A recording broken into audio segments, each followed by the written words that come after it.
बेटा पेपर ऐसा ना बोलो पेपर बहुत टफ आ गया, पेपर ऐसा नहीं बोलना आपको, प्लीज ऐसा आप प्लीज ना बोलिए, क्योंकि आप पेपर ऐसे ही आएंगे। आगे से तैयार रहना इसके लिए, आगे से तैयार रहना। अब आपको डायरेक्ट क्वेश्चन नहीं दिए जाएंगे, ठीक है, डायरेक्ट क्वेश्चन नहीं दिए जाएंगे, डायरेक्ट क्वेश्चन दे देंगे तो फिर दिक्कत हो जाएगी। इंस्टीट्यूट पहले से रेडी बैठा है, आपको इंस्टीट्यूट अब क्या करेगा, डायरेक्ट क्वेश्चन आपको नहीं देगा। अब आपको आधे आधे मिलेंगे, 50% डायरेक्ट मिलेंगे और 50% आपको अब, या मोर देन 50% आपको ऐसे क्वेश्चन मिलेंगे जो कॉन्सेप्चुअल बेस्ड रहेंगे, थोड़ी सी टेक्निकलिटी रहेगी। अगर आपको कॉन्सेप्ट आता है तो भाई साहब आपको फिर इसका सॉल्यूशन भी आता है। और अगर आपका कॉन्सेप्ट वीक है, आपने खाली रटा हुआ है, आपको खाली रटाया गया है, हाँ बच्चों बोलो मेरे पीछे बोलो, 3 बार बोलो 4 बार बोलो याद हो जाएगा, ये काम नहीं चलेगा, ये काम नहीं चलेगा। और बेसिक और स्पेशली लॉ के पेपर में ये काम नहीं चलेगा।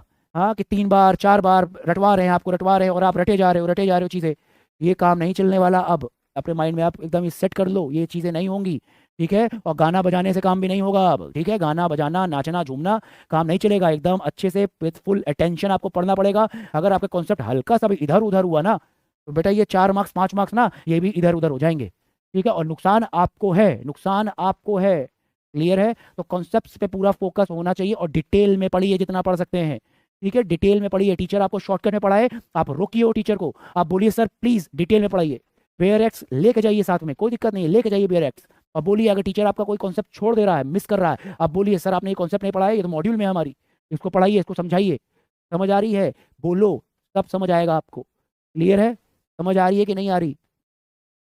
कॉन्सेप्ट्स पे फोकस रखिए, कॉन्सेप्ट्स कॉन्सेप्ट्स बहुत बहुत ज़रूरी हैं, ठीक है। अभी आप लोगों को जब हम लोग बहुत डिटेल में पढ़ाते हैं तो आप लोग बोलते हो सर इतना डिटेल में पढ़ा दियो सर, थक गए सर। हाँ कहाँ सर, आप 180 घंटा 200 घंटा इतना ज़्यादा पढ़ा रहे हो। बेटा वो जो आप पढ़ रहे हो ना 150 200 घंटा जीआईएल को, वो 3 घंटे में आपको उतारना होता है पूरा जाके वो, समझ आ रही है, 3 घंटे में पूरा उतार के आते हैं हम लोग, इतना मेहनत करते हैं, इतना पढ़ाते हैं आपको। बेटा अगर हम भी चाह ले तो कोई दिक्कत नहीं है, मैं भी आपका 100 घंटे में सिलेबस खत्म कर देता हूँ, मुझे तो और सही रहेगा, मैं तो खत्म कर दूंगा, मुझे क्या है, मेरा तो और फायदा है उसमें ना, मेरा नुकसान थोड़ी है अगर मैं आपको 100 घंटे में खत्म कर दूं। मैं फालतू आपका 150 200 घंटे के बीच में आपको पढ़ाता हूँ इतना, मैं तो खत्म कर सकता हूँ, मुझे क्या दिक्कत है फिर। समझ आ रही है, क्लियर है, क्योंकि न्यू सिलेबस में अब थोड़ा सिलेबस बढ़ गया है, ठीक है, इंक्रीज हो गया है, तो नंबर ऑफ आवर्स भी बढ़ गए हैं और कॉन्सेप्चुअल बेस्ड क्वेश्चन आपके सामने दिख गया है। मैंने पहले से बोला था बच्चों को तैयार रहना, और खुद मेहनत कुछ आपको भी करनी पड़ेगी, ठीक है, कुछ मेहनत आपको भी करनी पड़ेगी, आप पूरा डिपेंड ना हो जाओ टीचर पे। मेरा काम है आपको कॉन्सेप्ट पढ़ाना,